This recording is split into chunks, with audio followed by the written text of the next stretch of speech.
L'histoire que je vais vous raconter aujourd'hui se trouve dans le livre des Actes des Apôtres, au chapitre 3.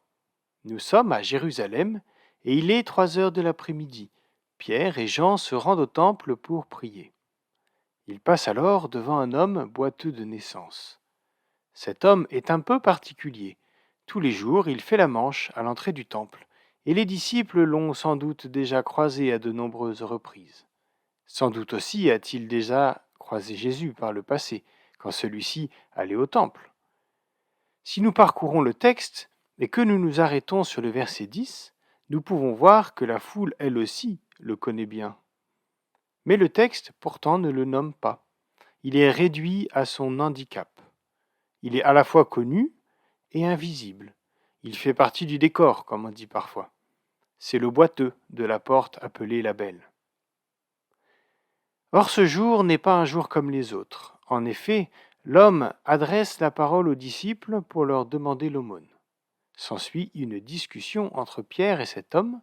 La première chose que Pierre lui dit est ⁇ Regarde-nous ⁇ Cette phrase peut sembler insignifiante, mais elle permet à ce boiteux de retrouver une existence. Il n'est plus invisible et il a maintenant la possibilité d'interagir avec des gens. Puis Pierre lui dit cela, je n'ai pas d'argent, je n'ai pas d'or, mais ce que j'ai, je te le donne. Au nom de Jésus-Christ de Nazareth, lève-toi et marche. Et ensuite, il lui tend la main et l'aide à se relever. Et miracle, le boiteux se lève et marche.